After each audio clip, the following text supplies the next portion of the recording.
अस्सलाम वालेकुम स्टूडेंट जैसा कि आप लोगों को पता है कि आजकल हम इक्विलिब्रियम कांस्टेंट केसी से रिलेटेड न्यूमेरिकल आपको करवा रहे हैं। तो आज भी उसी तरह का एक न्यूमेरिकल हम करवाएंगे। हम देख लेते हैं कि क्वेश्चन क्या है। क्वेश्चन को ज़रा तवज्जो से देखिएगा।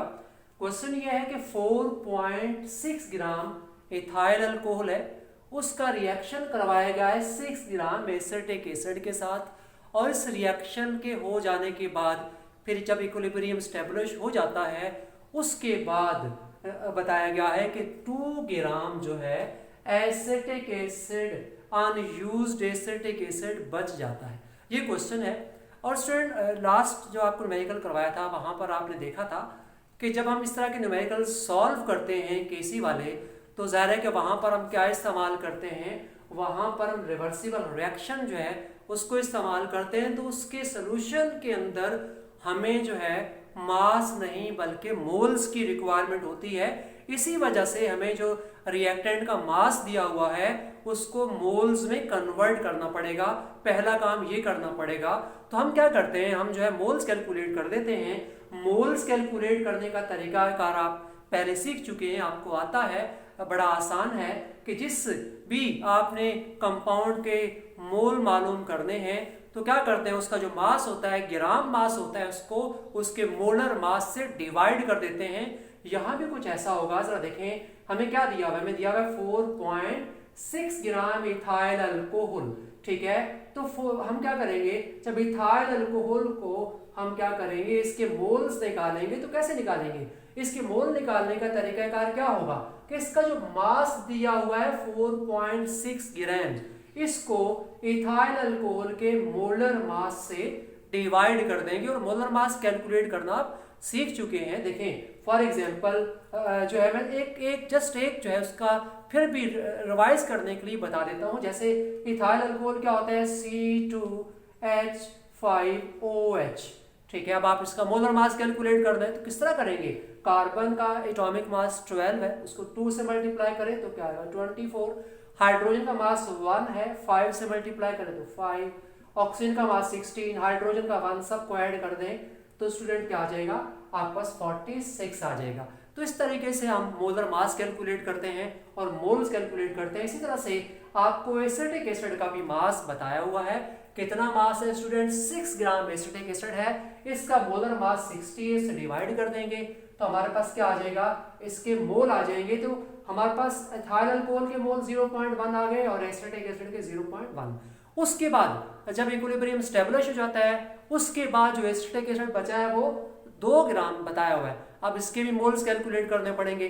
तो किस तरह कैलकुलेट करेंगे, यही तरीकाकार है कि हम क्या करेंगे कि इस 2 को डिवाइड कर देंगे एसिटिक एसिड के मोलर मास से। और मोलर मास ऊपर देख चुके हैं कितना है 60, तो 60 से डिवाइड कर देंगे तो हमारे पास 0.033 क्या आ जाएंगे, मोल्स आ जाएंगे। तो स्टूडेंट इस तरीके से हम क्या कर लेते हैं, मोल्स कैलकुलेट कर देते हैं। उसके बाद हम फर्दर सोल्यूशन पर जाते हैं और जब फर्दर सोल्यूशन करते हैं तो उसमें आपको पता है इससे पहले चूंकि आपको लेक्चर्स दिए जा चुके हैं इसके बारे में, हम फर्दर सोल्यूशन से पहले क्या करते हैं, रिवर्सिबल रिएक्शन जो है, जिस रिएक्शन की बात हो रही होती है उस रिएक्शन को यहाँ लिख देते हैं, ठीक है। और रिएक्शन को लिख देने के बाद फिर हम फर्दर जब आगे बढ़ जाते हैं तो फिर हम देखते हैं उसका तरीकेकार आपको बताया गया था कि पहले क्या करते हैं, पहले हम इनिशियल मोल लिखते हैं जो रिएक्टेंट्स के होते हैं, फिर इक्विलिब्रियम डेवलप होता है तो इक्विलिब्रियम पर कितने मोल्स हैं वो लिखते हैं, फिर कंसंट्रेशन, ये स्टेप्स होते हैं। और अगर किसी रिएक्शन में इनिशियल मोल की बात नहीं की गई, मोल्स एट इक्विलिब्रियम की बात की गई, तो फिर उसको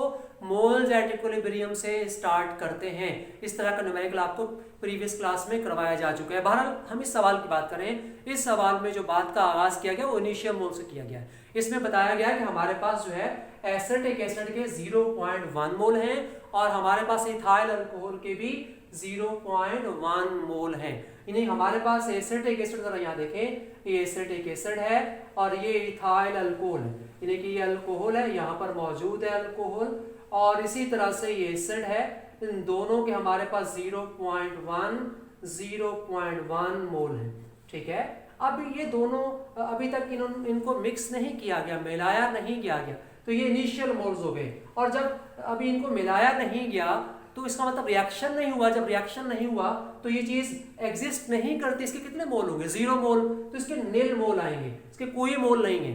फिर क्या होता है, फिर होता यह है कि यहाँ पर इन दोनों को हम क्या करते हैं, एक जगह पर मिला देते हैं और मिलाकर इसको एसिडिक मीडियम में हीट करते हैं, जो कंडीशन है वो प्रोवाइड कर देते हैं, तो रिएक्शन हो जाता है। और चूंकि ये रिवर्सिबल रिएक्शन है, इस रिएक्शन में एक टाइम ऐसा जरूर आता है जब रिएक्टेंट और प्रोडक्ट के दरमियान जो है एक इक्विलिब्रियम स्टेबलिश हो जाता है, जब रिवर्स रिएक्शन भी और फॉरवर्ड रिएक्शन भी सेम स्पीड से हो रहे होते हैं। जब इक्विलिब्रियम स्टेबलिश हो गया तो इसका मतलब ये हुआ, यानी कि पहले 0.1 मोल था, 0.1 मोल, इन दोनों का फिर रिएक्शन हुआ, इसके कुछ मोल बने, इसके कुछ मोल बने, ठीक है, और फिर जो मोल इनके बने उतने मोल यहाँ से क्या हो जाते हैं, माइनस, चूंकि इसी के जो मॉलिक्यूल्स हैं वो रिएक्शन करके ये बना रहे होते हैं, तो उसके मॉलिक्यूल यूज हो रहे होते हैं, कंज्यूम हो रहे होते हैं, तो जैसे जैसे ये बन रहा होता है इसके मोल बढ़ रहे होते हैं, तो उसके मोल क्या हो रहे होते हैं, कम, तो इक्विलिब्रियम पर इसके कुछ मोल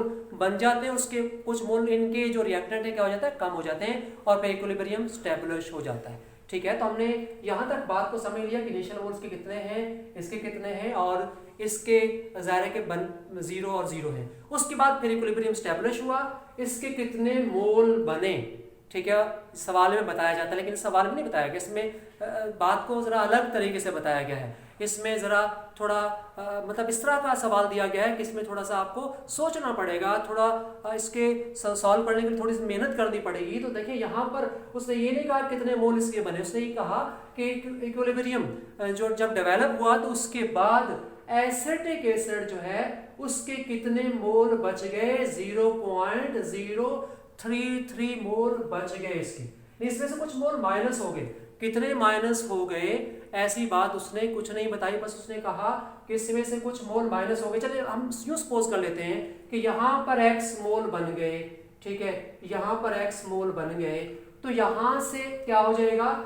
x मोल क्या हो जाएंगे, x मोल यहाँ से माइनस हो जाएंगे। देखिए जितने मोल यहाँ बनेंगे उतने मोल यहाँ से क्या हो जाएंगे, माइनस हो जाएंगे, ठीक है। तो यहाँ पर कह रहा है कि इसमें से कुछ मोल कम हो गए, कि x मोल कम हो गए, इतने मोल कम होने के बाद, इतने मोल कम हो जाने के बाद फिर कितने मोल बचे, इतने मोल बचे, यानी कि इसमें से हम यूं कर लेते हैं इसको, 0.1 में से क्या हो गया, x मोल, यानी इतने मोल कम हो गए, इतने मोल इसमें से क्या हो गए, माइनस हो गए। अब इसके कितने मोल, इतने मोल माइनस हो जाने के बाद अब एसिटिक एसिड के कितने मोल बचे, मोल बचे 0.033। ये स्टूडेंट देखें यहाँ पर एक्चुअली जो x है ये क्या है, अगर हम x की बात करते हैं तो यहाँ पर जो x है वो हमें क्या बताता है, x हमें बताता है इक्विलिब्रियम पर इसके कितने मोल बने हैं। अगर हमें हमारे पास x की वैल्यू आ जाए तो उसकी हेल्प से हमें पता चल जाएगा कि कितने मोल यहाँ बने हैं, ठीक है। तो यहाँ पर देखें हमने सपोज कर लिया कि x मोल इसके बने हैं और x मोल इसके बने हैं, जितने मोल बने हैं वहां से उतने मोल क्या हो जाते हैं, माइनस हो जाते हैं। तो यहाँ पर इसका मतलब जो x है, बेसिकली x जो है यही अगर हम कैलकुलेट कर दें तो हमें पता चल जाएगा कि कितने मोल हैं ये इक्विलिब्रियम पर इथाइल एसीटेट के कितने मोल हैं और H2O के कितने मोल हैं। तो हमें x की वैल्यू चाहिए, तो किस तरह से कैलकुलेट करेंगे स्टूडेंट, देखें हमें कहा गया है कि जब इसमें से कुछ मोल माइनस हो गए, कम हो गए, तो कितने मोल बचे ये बता दिया गया, 0.033 मोल बचे। किसके बचे, इसके इतने मोल बच गए, कुछ माइनस हो गए। तो अब हमें क्या चाहिए, x की वैल्यू चाहिए। तो x की वैल्यू क्या है स्टूडेंट, x की वैल्यू कैलकुलेट करने के लिए हम क्या करेंगे, माइनस इधर आकर क्या हो जाएगा, प्लस हो जाएगा, और इसी तरह से ये 0.033 यहाँ प्लस होगा तो वहां जाकर क्या हो जाएगा, वहां जाकर ये माइनस हो जाएगा। अब स्टूडेंट अगर हम क्या करेंगे, इसमें से इसको माइनस कर देंगे 0.1 में से 0.033 को, तब क्या होगा, अब होगा क्या, होगा ये कि हमारे पास जो है जब हम इसको माइनस कर देंगे तो x की वैल्यू क्या आ जाएगी, x की वैल्यू स्टूडेंट हमारे पास आ जाएगी जब माइनस करेंगे तो 0.067, तो ये वैल्यू आ जाएगी हमारे पास x की। अब इसका मतलब ये हुआ कि इक्विलिब्रियम पर ये कितने मोल हैं हमें पता चल गया कि जब इक्विलिब्रियम स्टेब्लिश हुआ तो इसके कितने मोल हैं, इक्विलिब्रियम मोल्स एट इक्विलिब्रियम कितने मोल हैं, अगर हम इनको लिखना चाहें मतलब चले यहाँ लिख लेते हैं इनको कि इक्विलिब्रियम पर इसके कितने मोल हैं, एसिडिक एसिड के कितने मोल हैं स्टूडेंट, अगर हम यहाँ लिखना चाहें तो यहाँ लिख सकते हैं, ये मोल है जी x 0.0067, ठीक है। और इस तरह से H2O के जितने मोल इसके भी उतने मोल हैं 0.067, और उसके बाद इसके जो मोल हैं मतलब यानी कि ये इसमें से x माइनस होने के बाद जो मोल इसके इक्विलिब्रियम पर है वो तो पहले से बताए हुए हैं, वो कितने हैं जी, वो हैं 0.033, और इसके बाद इस तरह से जितने मोल इसके होंगे डेफिनेटली इसके भी उतने ही मोल होंगे 0.033, ठीक है स्टूडेंट। तो इस तरह से हम यहाँ पहुंच गए, ये आ गया मोल्स एट, यानी हमने यहाँ से शुरू किया था, फिर हमने क्या, हम यहाँ आ गए, हमने मोल्स एट इक्विलिब्रियम लिख दिया। इसके बाद एक और स्टेप होता है, इसको हम कहते हैं कंसंट्रेशन एट इक्विलिब्रियम। अब कंसंट्रेशन ये इनिशियल मोल्स एट इक्विलिब्रियम ये आ गया, फिर आ जाएगा कंसंट्रेशन एट इक्विलिब्रियम। अब जब कंसंट्रेशन एट इक्विलिब्रियम लिखते हैं तो उसके लिए आपको बताया गया था क्या करते हैं, उसके लिए हम जो है जो भी हमें मोल्स दिए हुए हैं उसको वॉल्यूम से डिवाइड कर देते हैं। यहाँ तो वॉल्यूम दिया हुआ ही नहीं है, और आप बताया था अगर वॉल्यूम ना दिया हो तो खाली क्या लिख देंगे, v लिख देंगे। तो उसके नीचे आप क्या करेंगे 0.033 अपॉन v, इस तरह से 0.033 अपॉन v, फिर 0.067 अपॉन v, इसी तरह से 0.067 अपॉन v।